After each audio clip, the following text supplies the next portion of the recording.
My name is Sophia Miller, 28, and yesterday I was bubbling with excitement for my brother Jason's wedding. The rehearsal dinner at my parents' home was perfect: laughter, champagne, and family everywhere. I can't wait for tomorrow, I announced, raising my glass. That's when Aunt Patricia froze, her champagne flute slipping from her fingers, shattering on the floor. The room fell silent as everyone stared at her pale face. In that moment, I had no idea how those 5 innocent words would shatter our family forever. Before I continue the story that changed everything for us, drop a comment letting me know where you're watching from. Hit that like and subscribe button if you've ever experienced a family secret that turned your world upside down. Trust me, you'll want to stick around for this one. Jason and I have always been inseparable, despite the 4-year age gap between us. At 32, my brother had found his perfect match in Megan Parker, 29, a kindergarten teacher with kind eyes and a laugh that filled rooms. They'd been together for 5 years, having met through mutual friends at a charity fundraiser. I still remember how Jason called me that night, uncharacteristically animated, saying he'd met someone special. Over the years, I watched their relationship blossom into something truly beautiful, the kind of love most people spend their lives searching for. Our family had always been close-knit. Our parents, Thomas and Laura Miller, had been married for 35 years and still looked at each other with genuine affection. Dad worked as an architect, Mom as a high school English teacher, and they'd created a warm, loving home for Jason and me in our suburban neighborhood in Pennsylvania. Our extended family was just as important to us: holiday gatherings, summer barbecues, birthday celebrations. We rarely missed an opportunity to come together. The past 6 months had been a whirlwind of wedding preparations. As a bridesmaid and Jason's only sister, I found myself caught up in a flurry of dress fittings, cake tastings, and late-night phone calls with my brother when he panicked about his vows. Megan had asked me to help choose the flowers, knowing my background in design would come in handy. We'd spent countless hours scrolling through Pinterest boards and visiting florists until we found the perfect arrangement of white roses and blue hydrangeas. The rehearsal dinner brought everyone together the night before the big day. Grandmother Elizabeth, 82, commanded attention as always, regaling Megan's younger cousins with stories from her youth. Despite her age, Grandma's mind remained razor-sharp, and she never missed a detail. She'd been particularly invested in this wedding, having adored Megan from their first meeting. Uncle Robert, Dad's younger brother, sat with his wife, Aunt Patricia. At 55, Patricia had always been the quieter presence at family gatherings, polite but somewhat reserved. I'd noticed she seemed a bit distant throughout the wedding planning process, but I'd chalked it up to her naturally introverted personality. My cousins Amber and Kyle, their children, had grown up alongside Jason and me, sharing summer vacations and holiday traditions. Amber, 25, was also a bridesmaid, while Kyle, 23, would be one of the groomsmen. Megan's parents, Brian and Jennifer Parker, had flown in from California the previous week. They were friendly and clearly affluent. Brian owned a successful tech company, and Jennifer managed their considerable charitable foundation. They'd generously insisted on covering most of the wedding expenses, including the breathtaking vineyard venue where tomorrow's ceremony would take place. The Willows has been booked for over a year, Mom had told me proudly as we drove to the venue for the final walkthrough. It's the most sought-after wedding location in the state. The estate featured rolling hills covered in grapevines, a restored 19th-century mansion, and a reception hall with floor-to-ceiling windows overlooking a lake. Tomorrow, white chairs would line the lawn where Jason and Megan would say their vows beneath a flower-covered arch, with the setting sun painting the sky behind them. I'd noticed some tension between my parents and Aunt Patricia during the planning process.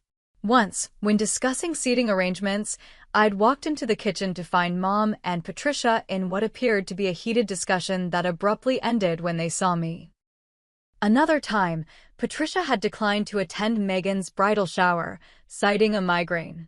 These instances seemed minor at the time, but in retrospect, they were the first warning signs. Patricia seemed particularly uncomfortable around Megan. During the rehearsal dinner, I noticed her barely making eye contact with the bride-to-be, despite Megan's warm attempts to engage her in conversation.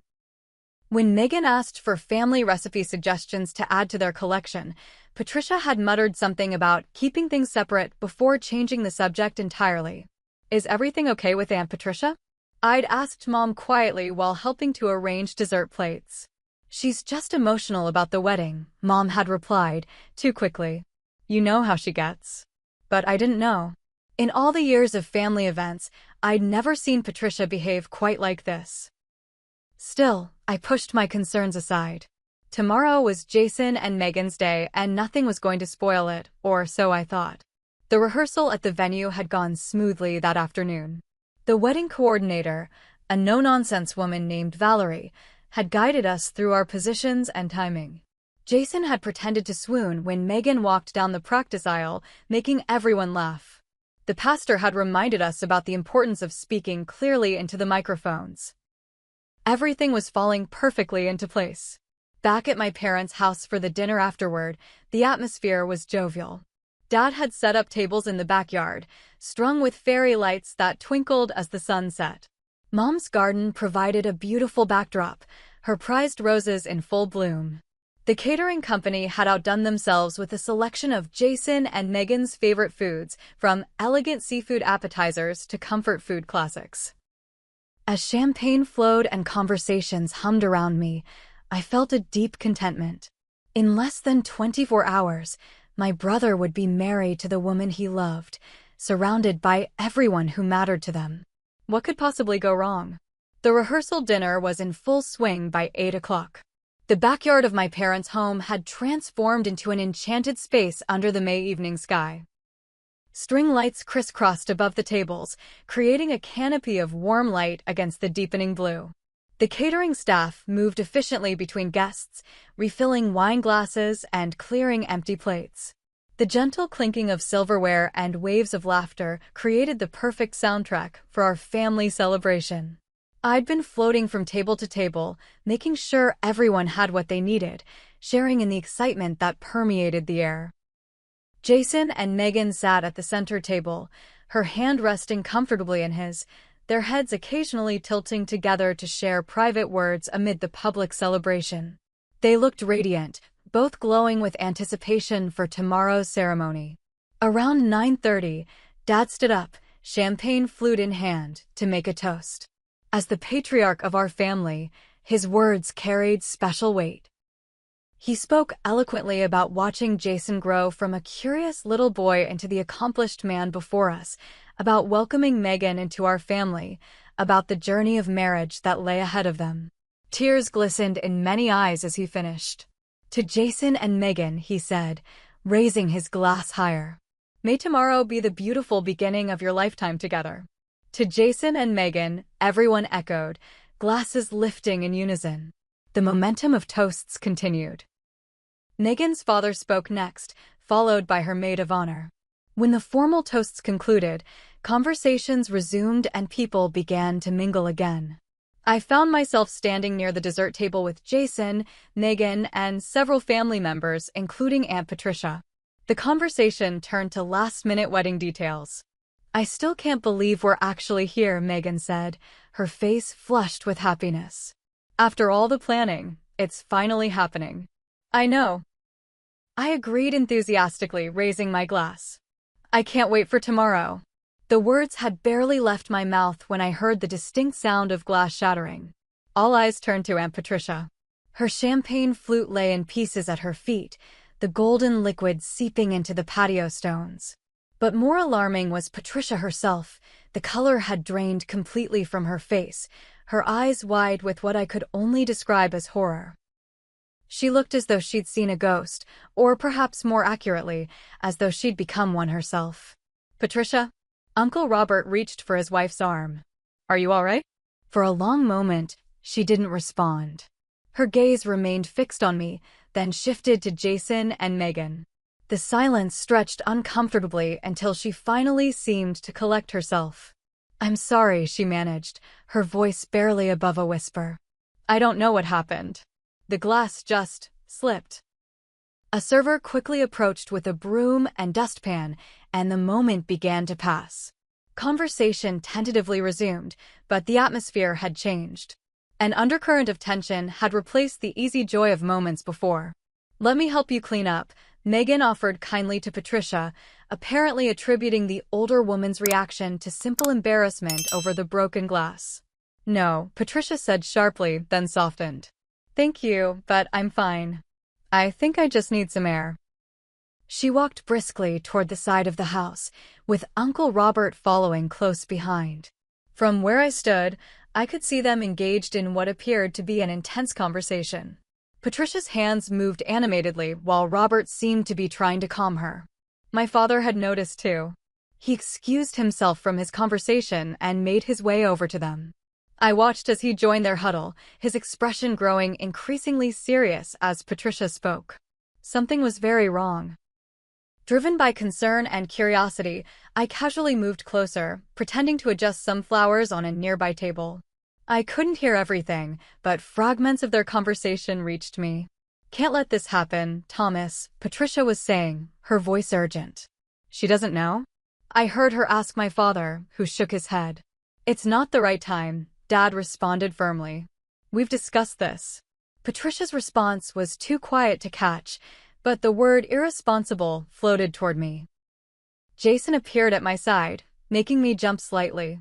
"What's going on?" he asked, nodding toward the three adults in serious conversation. "I have no idea," I replied honestly. "Aunt Patricia seems upset about something." A crease formed between Jason's eyebrows. "Mom's acting weird too." She practically sprinted after Dad when she saw him talking to Patricia. Sure enough, our mother had joined the group, her posture tense. I watched as she placed a restraining hand on Patricia's arm, only to have it shaken off. When they finally returned to the party, the four of them wore carefully composed expressions that didn't reach their eyes. Mom was especially attentive to Megan for the remainder of the evening, while Dad stayed close to Jason. Patricia avoided both the bride and groom, keeping to the peripheral of the gathering until she and Uncle Robert made an early departure. "We have a long day tomorrow," Patricia said as she hugged me goodbye, her arms stiff and her smile forced. "Get some rest, Sophia." As guests began to leave, I tried to question Jason about what he thought might be happening, but he seemed distracted. "Probably just wedding stress," he deflected, though the look he exchanged with our father suggested otherwise. "Don't worry about it, sis." By 11, only immediate family remained, clearing the last of the dishes and packing leftover food. Megan kissed Jason goodnight. Tradition dictated they spend their last night as single people apart, and left with her parents for their hotel. Jason would be staying at the same hotel, but in a separate room. "Everything's fine," Mom assured me when I asked her directly about Patricia's reaction. "Your aunt gets emotional at big family events. You know how she is." But I didn't know. And their insistence that nothing was wrong only convinced me further that something significant was being hidden. As I lay in my childhood bedroom that night, sleep eluded me. My mind replayed the evening's events on loop, Patricia's face as the glass slipped from her fingers, the hushed, urgent conversation, the strange tension that had settled over our family like a heavy blanket. Something about my innocent comment, "I can't wait for tomorrow," had triggered a reaction that seemed wildly disproportionate. What could possibly be so wrong about tomorrow? What did Aunt Patricia know that the rest of us didn't? The red numbers on my bedside clock flipped to 12 a.m. when my phone buzzed with a text message. The sudden illumination in my dark bedroom made me blink as I reached for the device. "Meet me on the porch." "Now." "Patricia," I sat up, heart racing. Aunt Patricia had left hours ago. What was she doing back at my parents' house at midnight? And more importantly, what was so urgent that it couldn't wait until morning? Slipping out of bed, I pulled on a cardigan over my pajamas and carefully opened my bedroom door. The house was quiet, my parents presumably asleep after the long evening. I crept down the stairs, avoiding the third step that had creaked since my childhood, and made my way to the front door. The porch light was off, but the full moon provided enough illumination to see Aunt Patricia sitting on the swing, her posture rigid. She didn't look up when I opened the door. "Aunt Patricia?" I whispered, closing the door softly behind me. What's going on? Is everything okay? She finally turned to me, and I was struck by how tired she looked, beyond the physical exhaustion of a long day. This was a bone-deep weariness that seemed to have aged her overnight. "Sit down, Sophia," she said, patting the space beside her on the swing. I did as she asked, the old chains creaking slightly under our combined weight. For several long moments, Patricia said nothing, just stared out into the darkness of the front yard. "I shouldn't be here," she finally said. "Your father would be furious if he knew." "Knew what?" I prompted gently. Patricia took a deep breath, her hands twisting in her lap. "I've been carrying this for months now. Ever since Jason announced the engagement. I thought your parents would handle it. I thought surely they wouldn't let it get this far." "Let what get this far? The wedding?" She nodded, still not meeting my eyes. "Sophia, what I'm about to tell you will change everything. And once you know, you can't unknow it. Are you sure you want that responsibility?" A chill ran down my spine despite the mild May night. If something's wrong, I need to know. Especially if it affects Jason. Patricia closed her eyes briefly, as if gathering courage. 25 years ago, your mother and Brian Parker had an affair." The words hung in the air between us, incomprehensible at first. My mother and Brian Parker? Megan's father? They hadn't even known each other 25 years ago, had they? "That's not possible," I said automatically. "Mom and Dad have been together since college. And the Parkers live in California. We only met them when Jason started dating Megan." "The Parkers moved to California 23 years ago," Patricia corrected. "Before that, they lived here, in this very neighborhood. Brian and Jennifer, your parents, Robert and I, we were all friends. Until the affair." My mind reeled, trying to process this information. But why would no one ever mention this? Why would Mom and Dad act like they were meeting the Parkers for the first time when Jason introduced them? Patricia's laugh was hollow. "Because that's the story they all agreed to tell. After what happened, the Parkers moved away. We all decided it would be better to make a clean break. When Jason brought Megan home 5 years ago and introduced her parents, everyone played along with the charade. This doesn't make sense," I insisted, though a creeping dread was beginning to form in the pit of my stomach. "Even if there was an affair, what does that have to do with the wedding?" Patricia turned to face me fully then, her expression grave. "Sophia, the affair happened while your father was away on a 6-month project in Europe. Your mother was pregnant when he returned." The implication of her words hit me like a physical blow. "No," I breathed. "You can't mean." "Jason and Megan are half-siblings," Patricia said, her voice barely audible. "They share the same biological father." The world seemed to tilt beneath me. I gripped the edge of the swing to steady myself, ball rising in my throat. "That's not possible," I whispered, though even as I said it, pieces were falling into place. The tension I'd observed, the strange reactions, the secret conversations. "How do you know this?" I managed to ask. "Did Mom tell you?" Patricia shook her head. "I found out by accident. Last Christmas, I was helping your grandmother organize some old papers.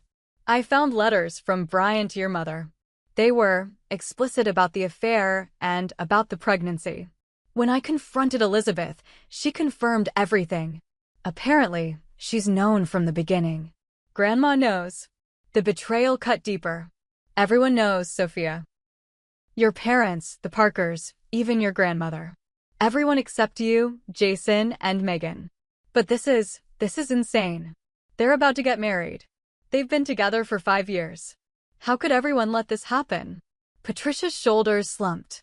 "When Jason first introduced Megan, your parents were horrified. They tried to discourage the relationship without revealing the truth. But the more they pushed against it, the more determined Jason became. By the time they realized how serious it was getting, Jason and Megan were already deeply in love. So they just, what? Decided to let them get married? Their own children." The disgust in my voice was palpable. "I've been arguing with your parents for months," Patricia said. "I told them they had to tell the truth before the engagement, then before the wedding planning started, then before the invitations went out. Each time, they found a reason to delay. It would destroy them, your mother said. We'll find the right moment, your father promised." I stood up abruptly, the swing rocking violently behind me. There is no right moment to tell someone they're about to marry their sibling. How could they be so selfish? Your mother convinced herself that since Thomas raised Jason as his own, it doesn't really matter. Brian believes that what they don't know won't hurt them. They've all decided that the truth would cause more pain than the secret. The truth will come out eventually, I said. What happens when they have children? When those children have health issues because their parents are related? Patricia nodded grimly. Those are the exact arguments I've been making. But no one would listen. That's why I reacted the way I did tonight, when you said you couldn't wait for tomorrow. Because I know what tomorrow will bring. A wedding that should never take place. I leaned against the porch railing, trying to process the enormity of what I'd just learned. My brother, my beloved brother, was about to marry his half-sister, and every adult in his life who should have protected him had chosen to remain silent. Why are you telling me this now? I asked finally. Why not months ago, when something could have been done more gently? Patricia stood, coming to stand beside me. Because tomorrow is the wedding, Sophia. Because I've run out of time to convince the others to do the right thing. Because now that you know, you have the power to stop this. By destroying my brother's world the night before his wedding, my voice cracked. By saving him from a greater pain down the road, Patricia corrected gently. I'm sorry to put this on you. But I couldn't live with myself if I said nothing. She squeezed my shoulder once, then walked down the porch steps toward her car parked on the street. Patricia, I called after her, my voice small in the vast night. What am I supposed to do with this? She paused, looking back at me with infinite sadness. Now it's your burden too, Sophia. You'll have to decide what kind of sister you want to be, the one who tells a hard truth, or the one who lives with a devastating lie. I watched her drive away, then sank down onto the porch steps, my legs no longer able to support me. The fairy tale wedding we'd been planning for months now seemed like a grotesque mockery. The family I thought I knew had been built on lies so profound I could barely comprehend them. And in just a few hours, if I did nothing, my brother would marry his own sister. I don't remember how long I sat on those porch steps, paralyzed by the weight of Patricia's revelation. Minutes or hours might have passed before rage began to replace shock, propelling me to my feet and through the front door. The house was dark and quiet, but a sliver of light shone from beneath the kitchen door. My parents were still awake. Of course they were. How could anyone sleep peacefully while orchestrating such a monstrous deception? I pushed the kitchen door open with more force than necessary, making it bang against the wall. Mom and Dad sat at the table, cups of tea before them, their faces haggard in the harsh overhead light. They looked up at my entrance, and I knew immediately from their expressions that they'd been discussing exactly what Patricia had just revealed to me. You know, Dad said quietly. Not a question. Patricia told you, Mom added, her voice hollow. How could you? The words tore from my throat, raw with betrayal. How could you let this happen? Mom reached for me, but I stepped back, repulsed by the gesture. Sweetheart, please try to understand what? I nearly shouted, then forced myself to lower my voice, mindful of the late hour. That you've been lying to Jason his entire life? That you're letting him marry his own sister?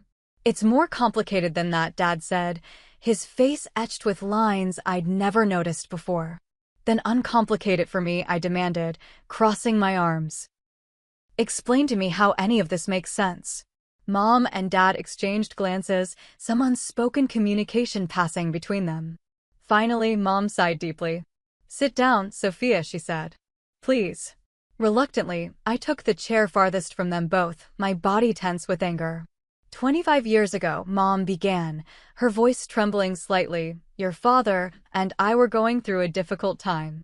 He had been offered a prestigious architectural project in Berlin. A 6-month commitment that would advance his career significantly. I supported his decision to go, but being alone with a 3-year-old, with you, was harder than I anticipated. Brian and Jennifer had just moved into the neighborhood, Dad continued, his voice surprisingly steady. They were friendly, welcoming. Brian offered to help your mother with things around the house, yard work, errands when you were sick. We became friends, Mom said. And then, more than friends. Spare me the details, I said coldly. Patricia already told me about the affair. Mom flinched but nodded. When your father returned from Germany, I was already 2 months pregnant. I confessed everything immediately. I looked at my father, trying to imagine the pain he must have felt in that moment. His face remained impassive, but his knuckles were white where he gripped his mug. I made the decision to forgive your mother, he said quietly, and to raise the child as my own. Did Brian know? I asked. Mom nodded. He wanted to leave Jennifer, to be with me and the baby. But I couldn't do that to your father, to you, to their marriage. We agreed that Thomas would be Jason's father in every way that mattered. And you never told Jason the truth? In 32 years? We never saw a reason to, Dad said. I am his father, Sophia. I was there for his first steps, his first words, every school play and baseball game. Biology doesn't change that. No, but it does change the fact that he's about to marry his half-sister. I slammed my hand on the table, making the teacups rattle. When did you realize who Megan was? Mom closed her eyes briefly. The moment Jason introduced us. Brian and Jennifer had moved to California shortly after Jason was born, part of our agreement to maintain distance. We never expected our children would somehow find each other 27 years later. And you said nothing? You just smiled and welcomed them. We were in shock, Dad admitted. And then we saw how happy they were together. We tried to discourage the relationship indirectly. We suggested Jason was too young for something serious, that long-distance relationships rarely work, that there were other women he should date before settling down. But the more we pushed, Mom added, the more determined he became. Jason has always been stubborn that way.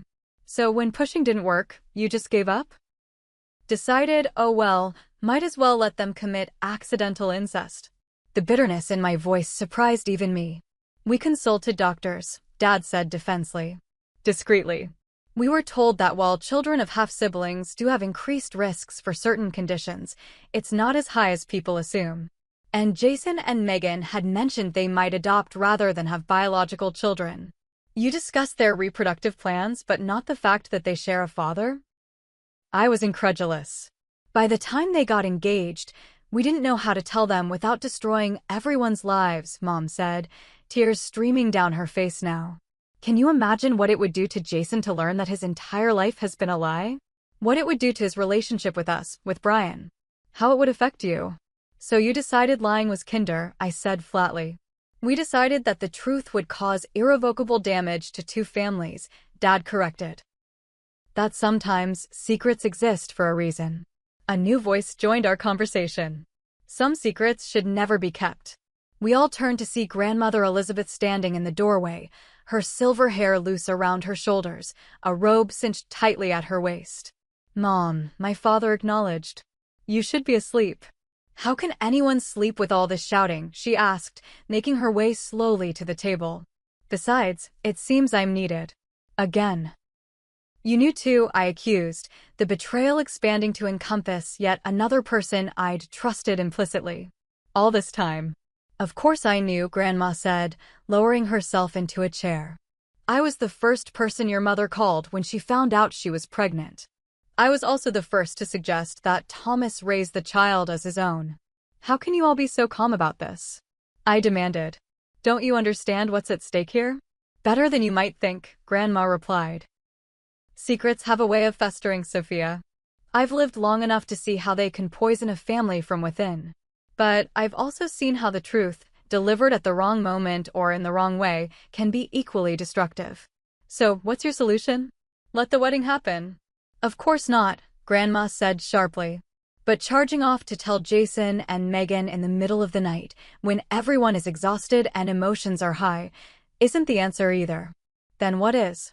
I challenged. We tell them together, Dad said. Tomorrow morning. Before anything can proceed. We explain everything, all of us, and we support them through the shock and grief that will follow. That's your plan? Wait until the day of the wedding, when hundreds of guests are about to arrive, when everything is paid for and prepared. I couldn't believe what I was hearing. That's cruel. More cruel than you bursting into Jason's hotel room at, Mom checked the clock. 1:30 in the morning to shatter his world alone. Her words gave me pause. As furious as I was with my parents, there was truth in what they said. How would Jason react to learning such life-altering news from me, without the context and details that only our parents could provide?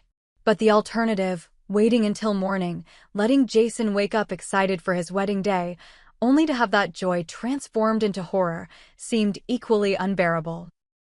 I need to tell him now, I said finally, standing up. He deserves to know before he puts on his tuxedo, before he starts getting ready for a wedding that can't happen. And Megan deserves the same consideration. Sophia, please, Mom begged. Give us a chance to do this right. You've had 5 years to do this right, I said, my voice breaking. You've had Jason's entire life. You don't get any more chances. I turned to leave, but Dad's next words stopped me cold. If you do this, Sophia, you need to understand the consequences. This won't just affect Jason and Megan. It will change how he sees all of us, including you, for being the bearer of this news. I faced him, tears finally spilling down my cheeks. I know. But I'd rather have him hate me for telling the truth than love me for participating in a lie. Without waiting for their response, I grabbed my car keys from the hook by the door and walked out into the night, my destination clear. The hotel where my brother was spending his last night as a single man, unaware that his fiancée was also his sister. The drive to the Grand Willow Hotel took 20 minutes, but it felt like hours. My hands gripped the steering wheel so tightly my knuckles turned white, and my mind raced with the impossible conversation that lay ahead. How do you even begin to tell someone that their entire life, their identity, their love, their future, has been built on a foundation of lies? Streetlights flashed past, illuminating my tear-streaked face in rhythmic intervals. The late-night roads were nearly empty, leaving me alone with the crushing weight of what I was about to do. I'm sorry, Jason, I practiced aloud to the empty car. There's something you need to know about Megan. No, that wasn't right. This wasn't about Megan. This was about our parents, about 25 years of deliberate deception. Mom had an affair. The words sounded harsh, accusatory.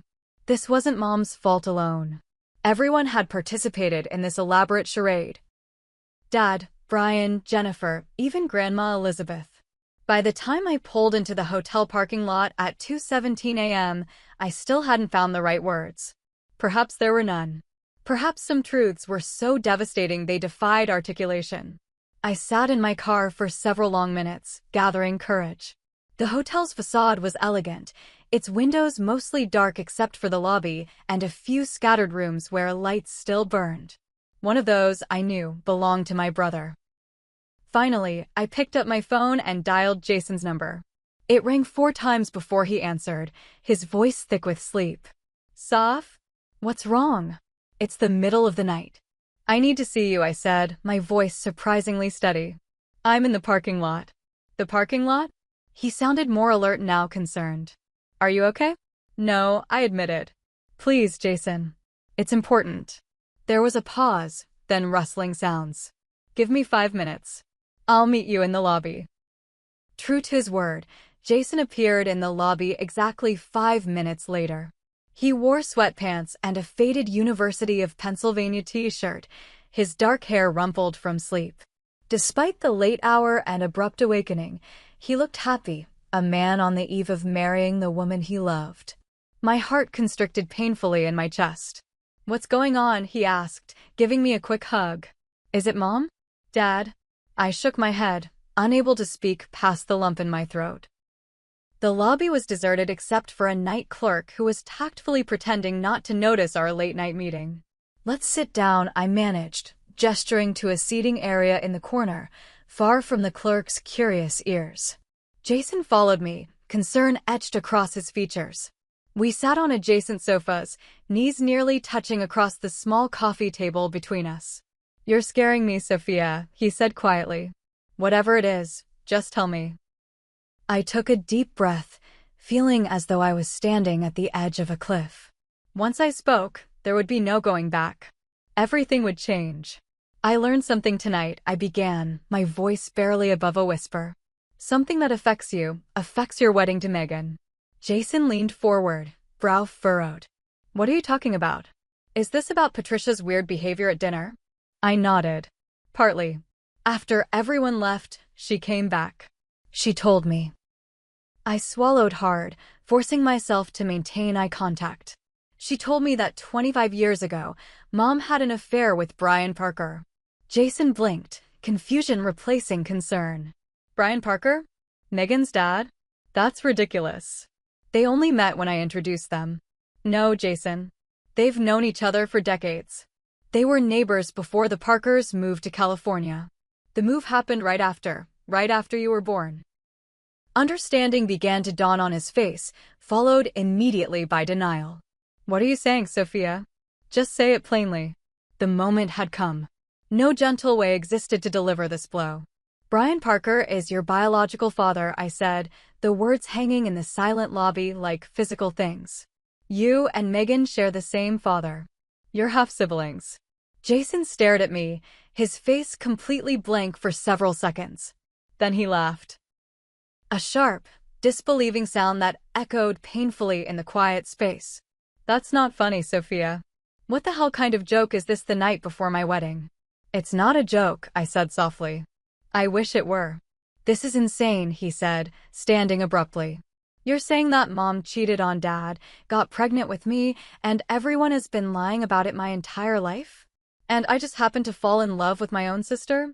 Do you hear how crazy that sounds? I know it sounds impossible. It doesn't sound impossible. It sounds like a bad soap opera. His voice rose, attracting a concerned glance from the night clerk. Jason noticed and lowered his voice to a fierce whisper. Who put you up to this? Is this some kind of sick pre-wedding prank? Jason, please, I reached for his hand, but he pulled away. Patricia found letters between Mom and Brian. Grandma Elizabeth confirmed it. When I confronted Mom and Dad tonight, they admitted everything. Then call them, he challenged. Right now. Put them on speaker and let me hear them say it. With shaking hands, I pulled out my phone and dialed our parents' number. Dad answered on the first ring, as though he'd been waiting by the phone. Sophia? Where are you? I'm with Jason, I said, putting the call on speaker. He doesn't believe me. Tell him, Dad. Tell him the truth about his father. The silence that followed seemed to stretch into eternity. Finally, Dad's voice came through, heavy with resignation. Jason, son. I'm so sorry. We never wanted you to find out this way.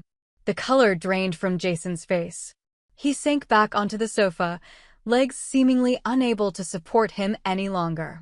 It's true, he whispered, though it wasn't really a question anymore. Yes, Dad admitted. But Jason, listen to me. I am your father in every way that matters. I've loved you from the moment you were born. This changes nothing about our relationship. Except that my entire life has been a lie, Jason said, his voice frighteningly empty. And the woman I'm supposed to marry tomorrow is my sister. We were going to tell you in the morning, Dad said desperately. All of us together. We were going to explain everything. The morning of my wedding? Jason's voice cracked. That was your plan? Jason, Dad began, but Jason reached over and ended the call. For several minutes, he sat perfectly still, staring at nothing. I remained silent, giving him space to process the unprocessable. When he finally looked at me, his eyes were filled with such raw pain that I had to fight the urge to look away. Does Megan know? He asked. I shook my head. No one has told her yet. Jason stood again, more steadily this time. I need to be the one to tell her. Now? It's almost 3 in the morning. Would you be able to wait if you were her? He asked, and I had no answer. The night clerk was openly watching us now, clearly sensing the drama unfolding in his lobby. Jason noticed and said, I need privacy for this. Come up to my room.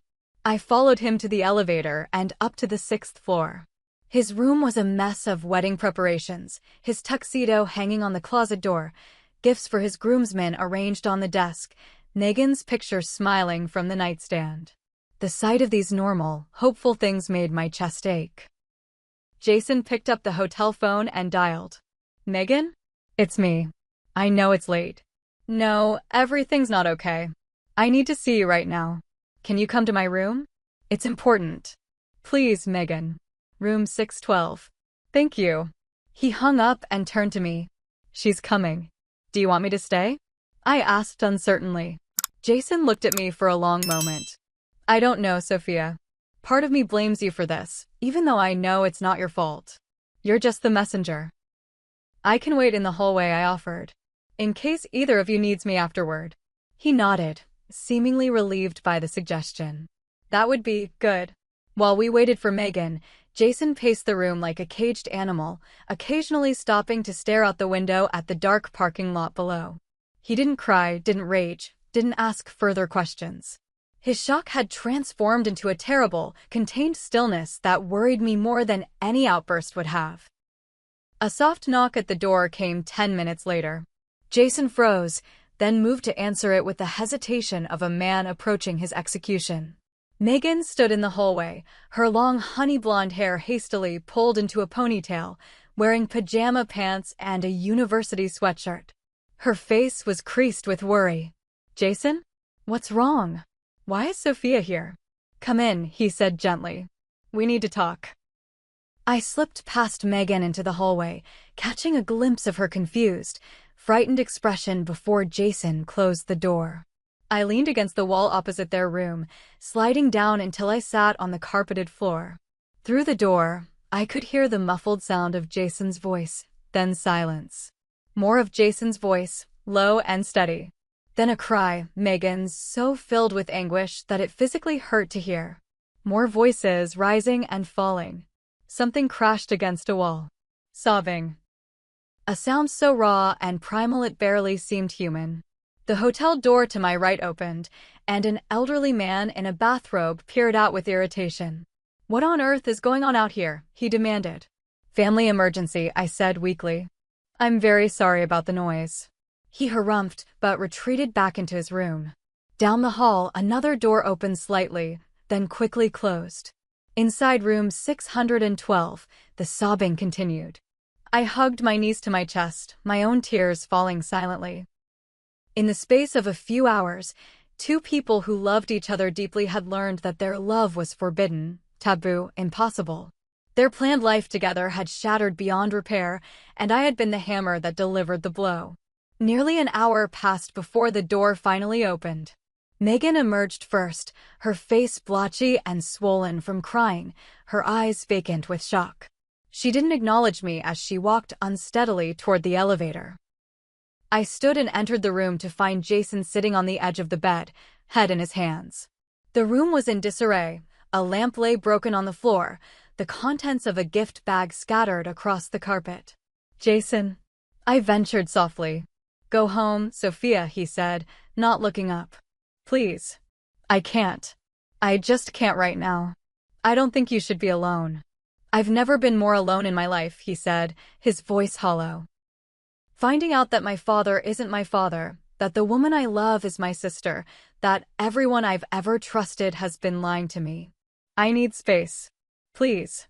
I wanted to argue, to insist on staying, but I recognized the futility. This pain was beyond my ability to comfort or fix. I love you, Jason, I said, my voice breaking. We all do. This doesn't change that. He finally looked up at me, his eyes red-rimmed but dry. Doesn't it? Because from where I'm sitting, everything has changed.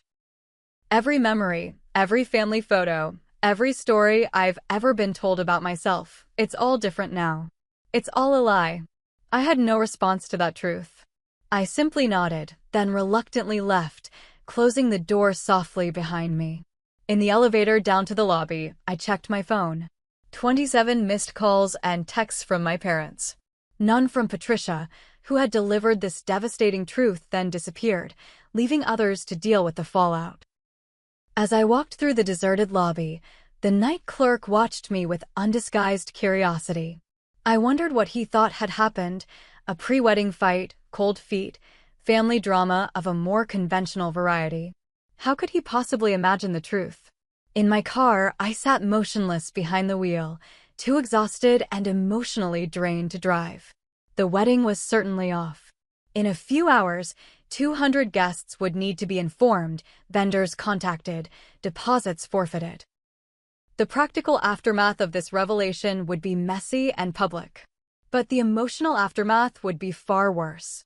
My brother had lost not only his fiancée, but his very identity in a single cruel moment. And I had been the one to deliver that blow, forever associating myself with the destruction of his happiness. As the first light of dawn began to color the eastern sky, I finally started my car. The day of what should have been my brother's wedding had officially begun, and nothing would ever be the same again. I awoke to the insistent buzzing of my phone, having finally fallen into a restless sleep around 6 in the morning. The display showed 9:27 a.m. and 38 missed calls from my parents, from Aunt Patricia, from relatives who had undoubtedly begun to hear rumors of the wedding's abrupt cancellation. My first coherent thought was of Jason. I called his number immediately, but it went straight to voicemail. Next, I tried Megan, with the same result. Their phones were either off or they were declining calls, neither of which surprised me. The most recent text was from my father. "We're at the venue. The Parkers are here too. Please come. We need you." I dressed quickly in jeans and a sweater, not the bridesmaid's dress hanging in my closet, and drove to the Willows. The irony wasn't lost on me. I was heading to the wedding venue, but under circumstances none of us could have imagined 24 hours earlier. The estate looked eerily beautiful as I pulled up the long, tree-lined drive. White chairs were already arranged in neat rows on the lawn. An arch draped with flowers stood at the end of the aisle, waiting for a couple that would never arrive. A team of caterers moved efficiently in and out of the reception hall, unaware that the food they were preparing would never be eaten. I found my parents in a small office near the main building. Mom sat rigidly in a chair, her eyes swollen from crying, while Dad paced the room. Brian and Jennifer Parker stood by the window, as far from my parents as the small space allowed. The tension was thick enough to cut with a knife. "Sophia," Dad acknowledged when I entered. "Have you heard from Jason?" I shook my head. "His phone's off. Megan's too."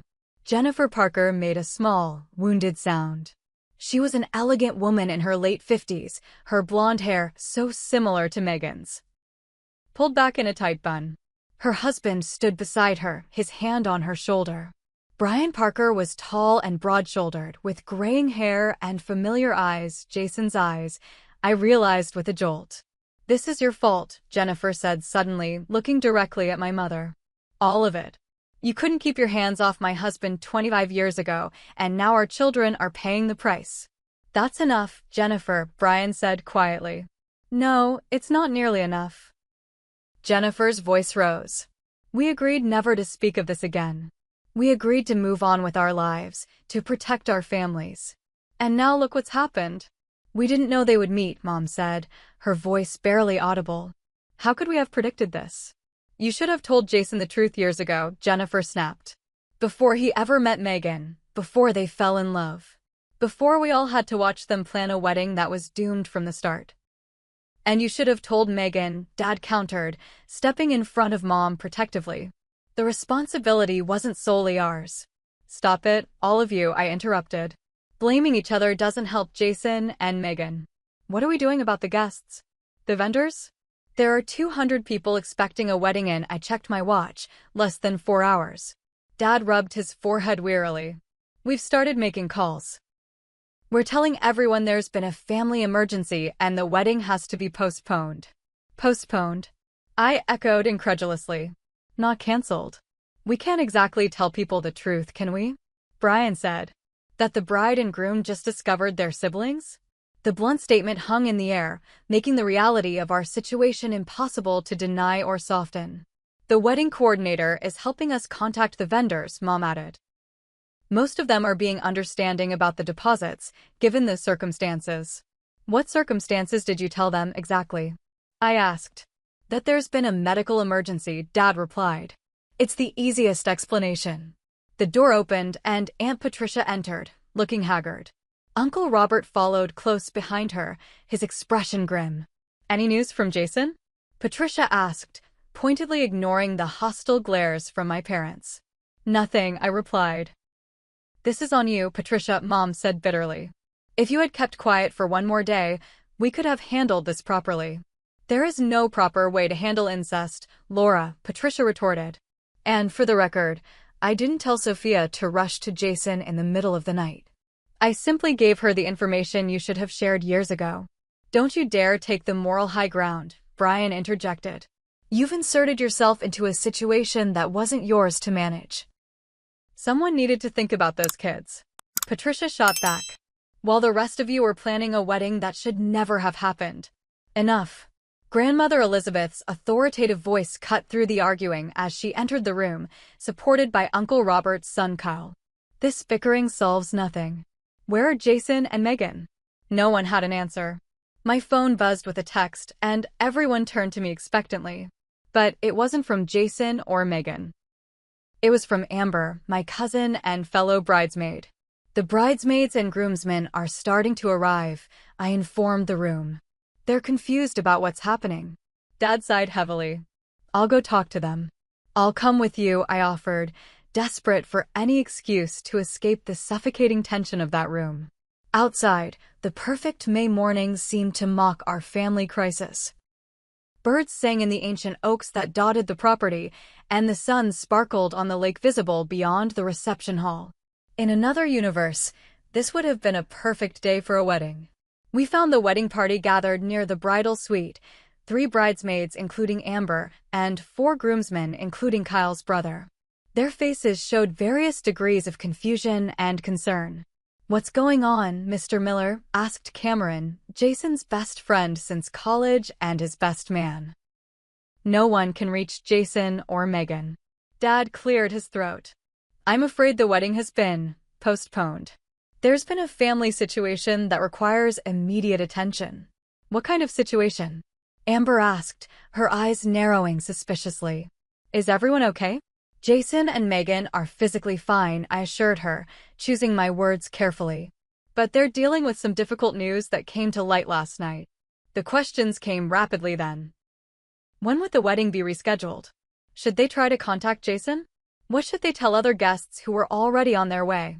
Dad fielded them as best he could, offering vague reassurances that convinced no one. As the morning progressed, the full weight of the cancellation began to materialize. Guests arrived despite our best efforts to contact everyone, requiring repeated explanations of the family emergency. The catering manager approached me with questions about what to do with the food. The photographer arrived, confused about whether to set up. Around noon, I finally received a text from Jason. I'm at Lucas's apartment. I'm safe. Don't try to see me.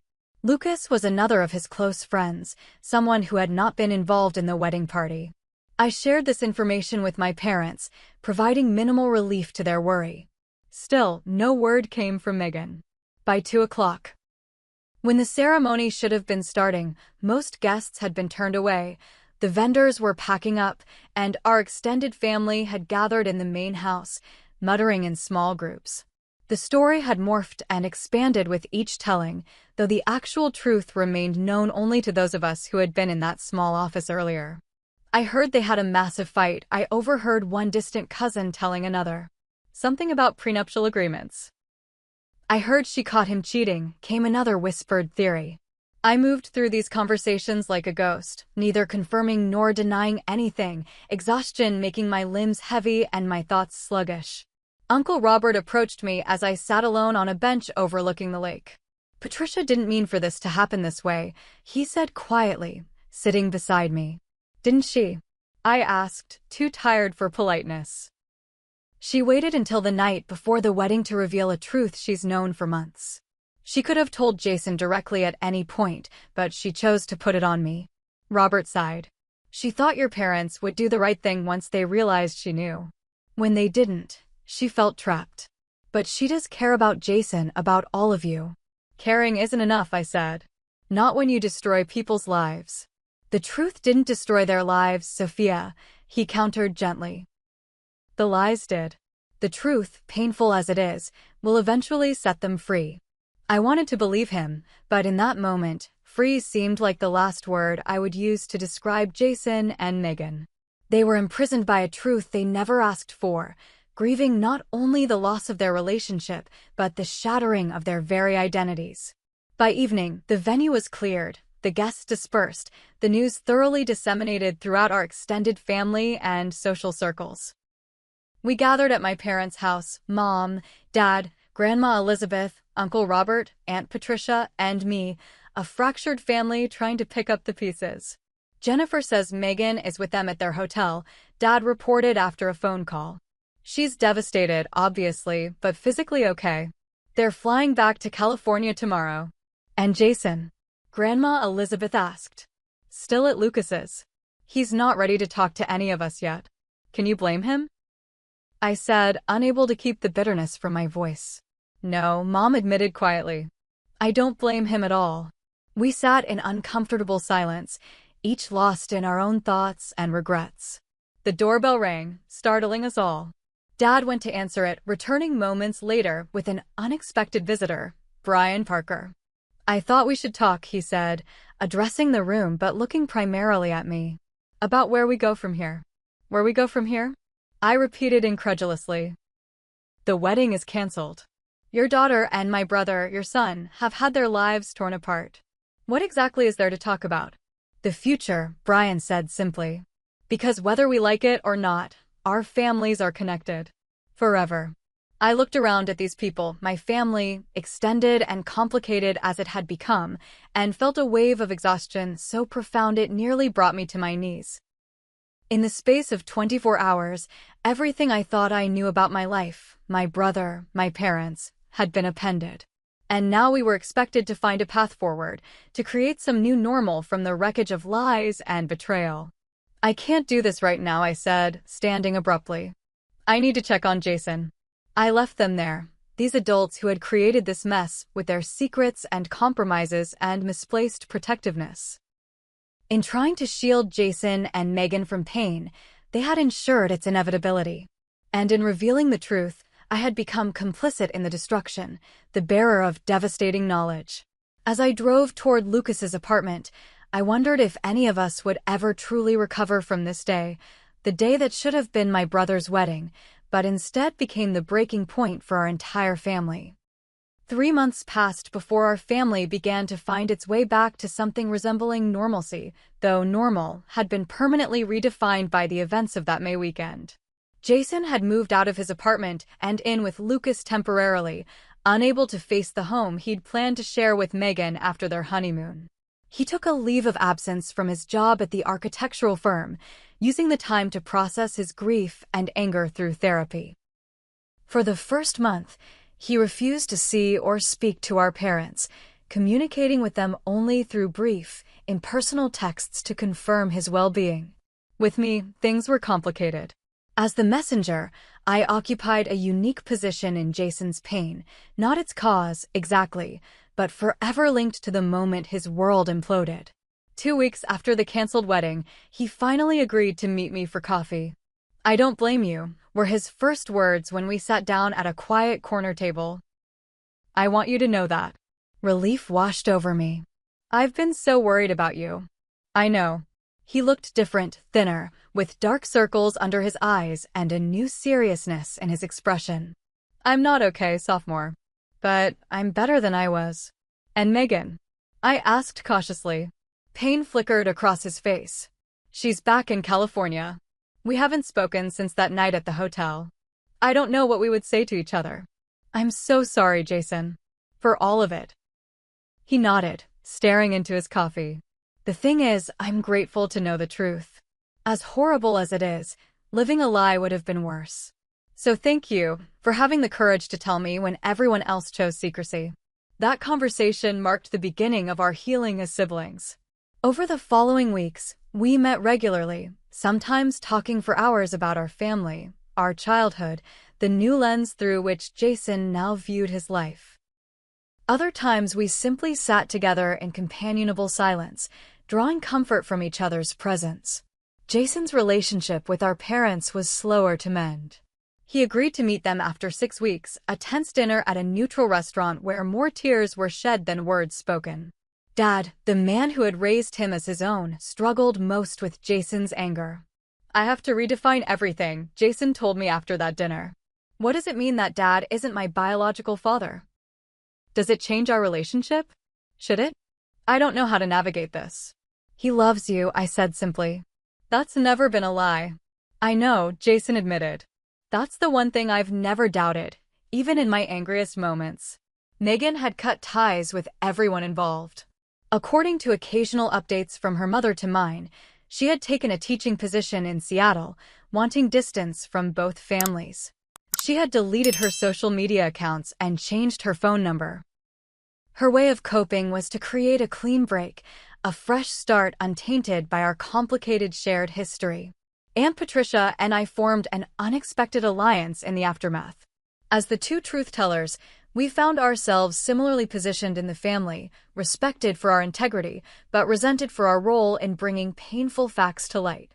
Truth is a heavy burden to carry, she told me over lunch one day in July. But secrets are heavier still. I was beginning to understand that. The knowledge I now carried of my mother's affair, my brother's paternity, the tenuous foundation on which our family had been built, was indeed a weight. But it was a weight shared in the open, not hidden away to fester and grow in darkness. Grandmother Elizabeth surprised me most with her adaptation to our new reality. At 82, she had witnessed enough family drama in her lifetime to take even this in stride.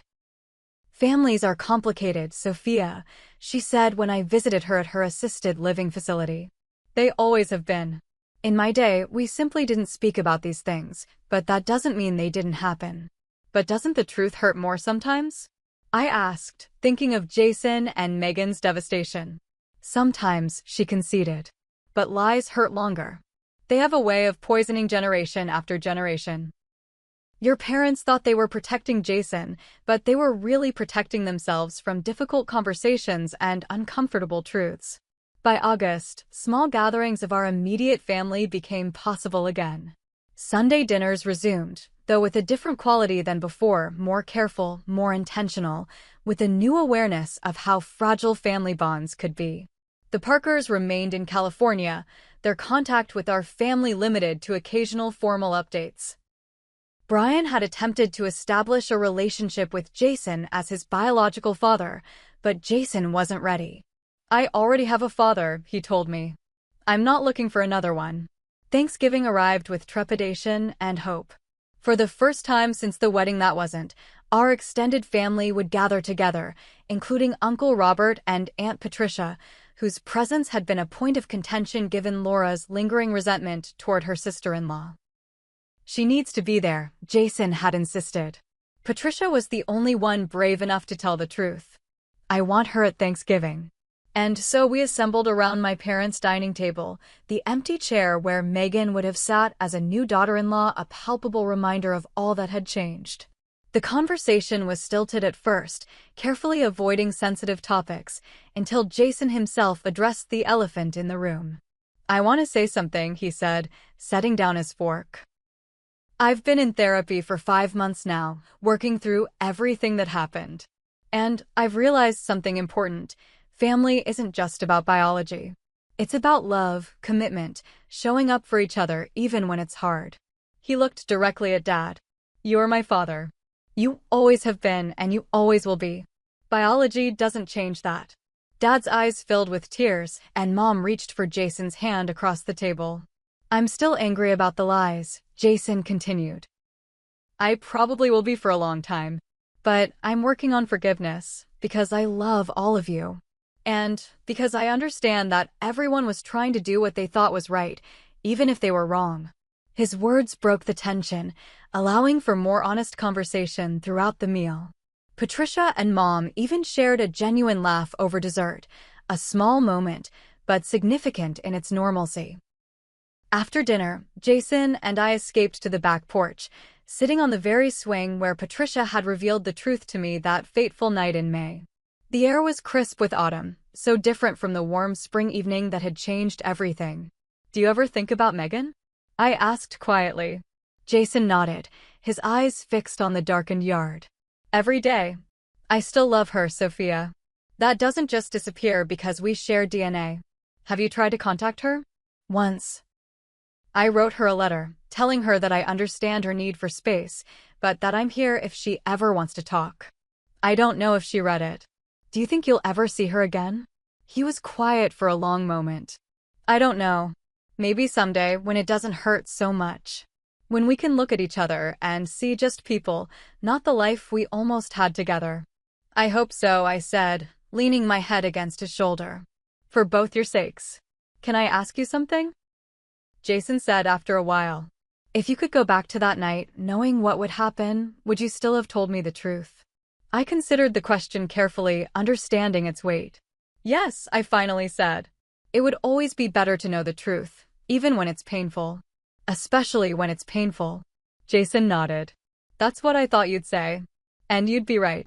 We sat in comfortable silence, the porch swing creaking gently beneath us.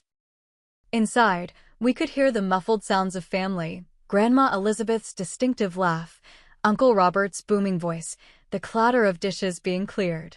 Imperfect people bound together by love and history and, now, by shared pain and healing. Family is complicated, I said, echoing Grandma's words.